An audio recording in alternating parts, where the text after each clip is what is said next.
Hi friends, welcome to Vaamoney. நம்ம சேனலை இது வரைக்கும் சப்ஸ்கிரைப் பண்ணாத வந்தீங்கன்னா மறக்காமல் சப்ஸ்கிரைப் பண்ணிக்கோங்க. இந்தியாவில் பொதுவாக பார்க்குறப்போ இன்வெஸ்ட் பண்ணுறதுக்கு நிறைய ப்ராடக்ட் மக்களுக்கு அவைலபிலிட்டியாக இருக்குது. அதுவும் இல்லாமல் இன்வெஸ்டருக்கு ஏற்ற மாதிரி ஒவ்வொரு விதமான மியூச்சுவல் ஃபண்ட்லேயும் சரி இல்லை நார்மல் ஸ்கீம்ஸ்லையும் சரி நிறையா இன்வெஸ்ட்மெண்ட்ஸ் ஆப்ஷன் இருக்குது. ஃபார் எக்ஸாம்பிள் மியூச்சுவல் ஃபண்டில் எடுத்துக்கிட்டிங்கன்னா ஈக்விட்டி ஃபண்ட்ஸ் இருக்குது, டெப்ட் ஃபண்ட்ஸ் இருக்குது, ஹைப்ரிட் ஃபண்ட்ஸ் இருக்குது, மணி மார்க்கெட் இருக்குது. ஃபிக்ஸ்ட் இன்கம் ப்ராடக்ட்ஸில் பார்க்குறப்போ உங்களுக்கு சூனியா ஸ்மர்த்தி இருக்குது, பிபிஎஃப் இருக்குது, எஃப்டி இருக்குது, ஃப்ளெக்ஸி ஃபிக்ஸ்ட் டெபாசிட் இருக்குது, சீனியர் சிட்டிசன் இன்கம் ஸ்கீம்ஸ் இருக்குது. இந்த மாதிரி நிறையா ஸ்கீம்ஸில் இருக்குது. ஸோ இன்வெஸ்ட் பண்ணக்கூடிய பர்சனுக்கு ஏற்ற மாதிரி அவங்களோட இன்வெஸ்ட்மெண்ட் ஸ்டைல் மாறும். அது மட்டும் இல்லாமல் அவங்களுடைய கேஷ் இன்ஃப்ளோ அவுட்ஃப்ளோக்கு ஏற்ற மாதிரி அவங்க இன்வெஸ்ட் பண்ணக்கூடிய அமௌண்ட்டும் மாறும். அப்படி இன்வெஸ்ட் பண்ணக்கூடியவங்களுக்கு ஒரு பெஸ்ட் ஆப்ஷனாக இருக்கக்கூடியது என்னென்னு பார்த்தீங்கன்னா எக்ஸ்சேஞ்ச் ட்ரேடட் ஃபண்ட், ETFன்னு பொதுவாக சொல்லுவாங்க. அந்த ETF வந்து எப்படி ஒர்க் ஆகுது, அதில் இருக்கக்கூடிய பெனிஃபிட்ஸ் என்ன அப்படின்றத இன்றைக்கி நம்ம டீட்டெயில்டாக பார்ப்போம். வாங்க வீடியோக்குள்ளே போகலாம். ETFனா எக்ஸ்சேஞ்ச் ட்ரேடட் ஃபண்ட். இது எங்கே நீங்கள் வாங்கலாம் அப்படின்னு பார்த்தீங்கன்னா இந்தியாவில் இருக்கக்கூடிய ஸ்டாக் எக்ஸ்சேஞ்ச் லைக் NSE, BSEயில் தான் இந்த மாதிரி ETF உங்களால் வாங்க முடியும். டெய்லி பேசிஸில் எப்படி மார்க்கெட் ஏறுதோ இறங்குதோ இண்டெக்ஸ் பேஸ் பண்ணி அதற்கேற்ற மாதிரி இந்த ETFோட வேல்யூவானதும் எக்ஸ்சேஞ்சில் வேலியாகிட்டே இருக்கும். எங்கே ட்ரேட் ஆகுதுன்னா நம்ம முன்னாடி சொன்ன மாதிரி எக்ஸ்சேஞ்சில் தான் ட்ரேட் பண்ணுறாங்க. ஒரு நார்மல் ஸ்டாக் கம்பெனி ஸ்டாக்ஸ் எப்படி ட்ரேட் ஆகுதோ அதே போல் தான் இந்த ETFும் எக்ஸ்சேஞ்சில் ட்ரேட் ஆகும். ஃபார் எக்ஸாம்பிள் இப்போ நீங்கள் ஒரு ரீட்டைல் இன்வெஸ்டராக இருந்தீங்கன்னா ETF வாங்க விருப்பம் இருந்துச்சுன்னா உங்களுக்கு டிமேட் ட்ரேடிங் அக்கௌண்ட் ரொம்பவே அவசியம். HDFC, Zerodha, SBI securities, ICICI securities இந்த மாதிரி கம்பெனிலாம் வந்து டிமேட் அக்கௌண்ட் ப்ரொவைட் பண்ணுறாங்க. ஸோ நீங்கள் அவங்கள அப்ரோச் பண்ணிங்கன்னா நீங்கள் டிமேட் அக்கௌண்ட் ஈஸியாக ஓப்பன் பண்ணிக்கலாம். ஓப்பன் பண்ணதுக்கு அப்புறமேலுக்கு நீங்கள் ETFை எக்ஸ்சேஞ்சில் எந்த எக்ஸ்சேஞ்ச் லைக் NSEயில் வாங்குறதா இருந்தாலும் சரி, சென்செக்ஸ் BSEயில் வாங்குறதா இருந்தாலும் சரி, நீங்கள் ETF டெய்லி பேசிஸ்லையும் சரி இல்லை லாங் டேர்முக்கும் நீங்கள் ETF வாங்கிக்கலாம்.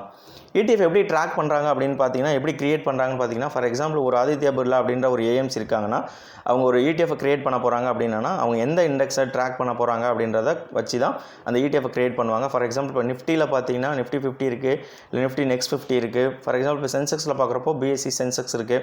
ஸோ இந்த மாதிரி இண்டெக்ஸை பேஸ் பண்ணி தான் வந்து ETF கிரியேட் பண்ணுவாங்க ஒவ்வொரு மியூச்சுவல் ஃபண்ட் கம்பெனியும் சரி. ஃபார் எக்ஸாம்பிள் இப்போ நிஃப்டி 50 அப்படின்ற ஒரு இண்டெக்ஸை பேஸ் பண்ணி ஒரு ETF கிரியேட் பண்ணுறாங்கன்னா இப்போ நிஃப்டி 50ல் ஒரு 50 ஸ்டாக்ஸ் இருக்குன்னா அந்த 50 ஸ்டாக்ஸோட ஈக்குவலண்ட் வந்து இந்த ETFலையும் இருக்கும். அந்த ETFல இருக்கக்கூடிய வெயிட்டேஜுக்கு ஏற்ற மாதிரி அந்த ஸ்டாக்ஸ் வந்து சூஸ் பண்ணி அவங்க போர்ட்ஃபோலியோவை கன்ஸ்ட்ரக்ட் பண்ணுவாங்க. ஸோ அதை ஒன்ஸ் போர்ட்ஃபோலியோ கன்ஸ்ட்ரக்ட் பண்ணிட்டதுக்கு அப்புறமேலுக்கு அவங்க என்ன செகண்டரி மார்க்கெட்டில் ட்ரேட் பண்ணுவாங்க. செகண்டரி மார்க்கெட்டில் விருப்பம் இருக்கவங்க இந்த மாதிரி எக்ஸ்சேஞ்சில் நீங்கள் தாராளமாக வாங்கிக்கலாம். இந்த ETFோட ப்ரைஸ் ஆனது டெய்லி பேசிஸில் உங்களுக்கு மாறும். டெய்லி பேசிஸிலோட எப்படி மார்க்கெட் மார்னிங் 9:15லேருந்து ஈவினிங் 3:30 வரைக்கும் ஒரு எக்ஸ்சேஞ்ச் ஆனது எப்படி ஒர்க் ஆகுதோ ஃபார் எக்ஸாம்பிள் ஏற்றம் இறக்கம் இருக்கும். அதற்கேற்ற மாதிரி இந்த ETFோட வேல்யூ ஆனது ட்ரேட் வேல்யூ NAVன்னு பொதுவாக சொல்லுவாங்க. அதுவும் இந்த மார்க்கெட்டுக்கு எப்படி ஏறுதோ இறங்குதோ அதற்கேற்ற மாதிரி இண்டெக்ஸ் வேல்யூ சேஞ்சஸ்க்கு ஏற்ற மாதிரி இந்த ETF வேல்யூவும் சேஞ்ச் ஆகும். ETF இன்வெஸ்ட் பண்ணவங்களுக்கு ஃபண்ட் மேனேஜரோட இன்வால்மெண்ட் ரொம்ப அதிகமாக இருக்காது. ஏன் அப்படின்னா நீங்கள் அவங்க ஃபண்டு வாங்குறதா இருந்தாலும் சரி விற்கிறதா இருந்தாலும் சரி அந்த இண்டெக்ஸில் இருக்கக்கூடிய ஸ்டாக்ஸ்க்கு ஏற்ற மாதிரி தான் அவங்க போர்ட்ஃபோலியோ கன்ஸ்ட்ரக்ட் பண்ணுவாங்க. 6 மாதத்துக்கு ஒரு வாட்டி தான் இந்த இண்டெக்ஸில் ஸ்டாக் ஏதாவது ரிமூவ் பண்ணுறதா இருந்தாலும் சரி இன்சர்ட் பண்ணுறதா இருந்தாலும் எக்ஸ்சேஞ்சில் சைட்லேருந்து அவங்க பண்ணுவாங்க. அதற்கேற்ற மாதிரி அந்த டைமில் மட்டும் ஃபண்ட் மேனேஜர் வந்து இந்த ETFல இருக்கக்கூடிய ஸ்டாக்ஸ் ஏதாவது விற்கணும்னாலும் சரி ஏதாவது ஸ்டாக்ஸ் ஏதாவது எலிமினேட் பண்ணணும்னாலும் அதற்கேற்ற மாதிரி டிசிஷனை அவங்க ஃபண்ட் மேனேஜர் எடுப்பாங்க. இதில் 2 பெனிஃபிட் இருக்குது. ஒன்று பெனிஃபிட் என்னன்னு பார்த்தீங்கன்னா ஃபார் எக்ஸாம்பிள் இப்போ நீங்கள் ETF நிஃப்டி 50ல் இருக்க ஒரு ETF வாங்குறீங்க அப்படின்னா நிஃப்டி இண்டெக்ஸில் இருக்கக்கூடிய 50 ஸ்டாக்ஸில் இருக்கக்கூடிய போர்ட்ஃபோலியோவில் நீங்கள் இன்வெஸ்ட் பண்ணுவீங்க. ஸோ நீங்கள் இன்வெஸ்ட் பண்ணக்கூடிய அமௌண்ட்டு ஒவ்வொரு கம்பெனிலும் ஒரு சில குறிப்பிட்ட பர்சன்டேஜ் இருக்கும். ஏன் அப்படின்னு சொல்கிறேன்னா ஃபார் எக்ஸாம்பிள் ஒரு ரீட்டைல் இன்வெஸ்டர் இருக்காங்க அப்படின்னா அவங்களால போய் இந்த மாதிரி 50 ஸ்டாக்ஸும் எக்ஸ்சேஞ்சில் டேரெக்டாக வாங்க முடியாது. ஒவ்வொரு ஸ்டாக்ஸும் ஸ்பெசிஃபிக்காக இந்த மாதிரி நிஃப்டி ETF வாங்குறப்போ 50 ஸ்டாக்ஸும் ஆல் ஸ்கிரிப்ட்ஸ்லையும் நீங்கள் இன்வெஸ்ட் பண்ணுறப்போ உங்களுக்கு ஒரு டைவர்ஸ்ஃபைட் போர்ட்ஃபோலியோ ப்ளஸ் ரிஸ்க்கும் ரொம்பவே கம்மியாக இருக்கும். ETFை பொறுத்தளவுக்கும் அட்மினிஸ்ட்ரேட்டிவ் காஸ்ட்டும் சரி லோ எக்ஸ்பென்ஸ் ரேஷியோவும் ஆக்டிவ்லி மேனேஜ் பண்ணுற கம்பேர் பண்ணுறப்போ ரொம்பவே கம்மியாக இருக்கும். ஏன் அப்படின்னா ஃபண்ட் மேனேஜரோட இன்வால்வ்மெண்ட்டு ரொம்ப அதிகமாக இருக்கிறதுனால இந்த மாதிரி லோ எக்ஸ்பென்ஸ் ரேஷியோ இருக்கும். ஃபார் எக்ஸாம்பிள் இப்போ ஆக்டிவ்லி மேனேஜ் ஃபண்டில் எடுத்துக்கிட்டிங்க ஒரு லார்ஜ் கேப் ஃபண்ட் எடுத்துக்கிட்டிங்கன்னா அதில் இருக்கக்கூடிய எக்ஸ்பென்ஸ் ரேஷியோ டேரக்ட் ஃபண்டில் 1.20 இருக்கும். ஃபார் எக்ஸாம்பிள் ரெகுலரில் பார்க்குறப்போ 2.25 அந்த மாதிரி ரேஞ்சில் இருக்கும். ETFல பார்க்குறப்போ நியர்லி 0.01% இருக்கும், இல்லை 0.10% அப்படின்ற மாதிரி இருக்கும். ஸோ அப்படின்றப்போ லாங் டேர்மில் நீங்கள் இன்வெஸ்ட் பண்ணுறப்போ உங்களுக்கு கிடைக்கக்கூடிய ரிட்டர்ன் ஒரு நல்ல ரிட்டர்ன் கிடைக்கும். ETFல இருக்கக்கூடிய 5 பெனிஃபிட்ஸ் என்னன்றதை பார்ப்போம். First benefit trading flexibility. Trading ஃப்ளெக்சிபிலிட்டினா எப்படி பார்த்தீங்கன்னா ETF பொதுவாக எல்லாமே இந்த ஸ்டாக் எக்ஸ்சேஞ்சில் லிஸ்ட் பண்ணியிருப்பாங்க. ஸோ வாங்குறதும் விற்கிறதும் சரி, நீங்கள் டிமேட் அக்கௌண்ட்டை யூஸ் பண்ணி தான் வாங்கவும் விற்கவும் செய்யணும். அப்படி பண்ணுறப்போ நீங்கள் சர்வீஸ் சார்ஜஸாக வந்து அந்த பர்டிகுலராக நீங்கள் எந்த கம்பெனியில் நீங்கள் ட்ரேடிங் அக்கௌண்ட் டிமேட் அக்கௌண்ட் வச்சுருக்கீங்களோ அவங்களுக்கு வந்து நீங்கள் ஒரு சர்வீஸ் சார்ஜஸ் நீங்கள் வாங்குறப்ப விற்கிறப்ப பே பண்ணணும். அது மட்டும் இல்லாமல் உங்களுக்கு ட்ரேடிங் ஃப்ளெக்சிபிலிட்டி வேணும்னா வச்சுக்கலாம், வேணான்னா விற்றுக்கலாம். அந்த மாதிரி ஒரு ஃப்ளெக்சிபிலிட்டி இந்த ETFல இருக்குது.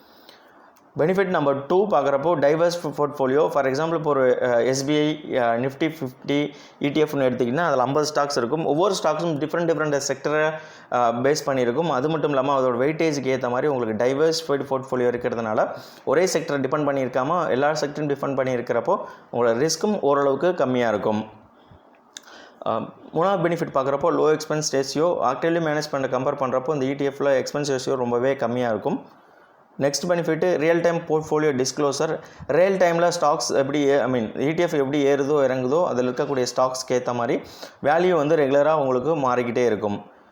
நெக்ஸ்ட் பெனிஃபிட் பார்க்குறப்போ உங்களுக்கு கன்வீனியன்ட் அதிகமாக இருக்கும். ஏன் அப்படின்னா உங்களுக்கு தேவைன்னா வச்சுக்கலாம், தேவையில்லைன்னா நீங்கள் விற்றுக்கலாம். டிமேட் அக்கௌண்ட்டு ரொம்பவே அவசியம் இந்த மாதிரி ETF நீங்கள் செகண்டரி மார்க்கெட்டில் வாங்குறப்போ. NSEல இருக்கக்கூடிய சில ETFs நாங்கள் சொல்கிறோம். 4 செக்டரில் இருக்குது. ஈக்விட்டி, பாண்டு, டெப்ட்டு, கோல்டு, குளோபல் இண்டெக்ஸஸ் அப்படின்ற மாதிரி.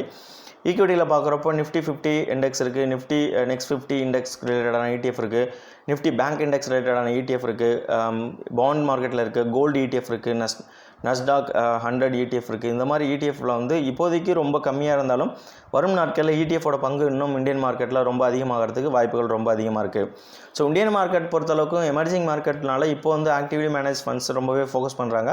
வரும் நாட்களில் ETF மூவ் ஆகிறதுக்கான வாய்ப்புகள் ரொம்ப அதிகமாக இருக்குது. ஏன்னா ஆல்ரெடி வளர்ந்த நாடுகள் லைக் US இருந்தாங்கலாம் பார்த்தீங்கன்னா கிட்டத்தட்ட இன்வெஸ்ட் பண்ணக்கூடிய ஸ்டைல்லே கிட்டத்தட்ட 60% 65% இன்வெஸ்ட் வந்து இந்த மாதிரி ETFல தான் ரொம்பவே அதிகமாக இன்வெஸ்ட் பண்ணியிருக்காங்க அப்படின்ற மாதிரி ஒரு கருத்து கணிப்பு ஆல்ரெடி இருக்குது.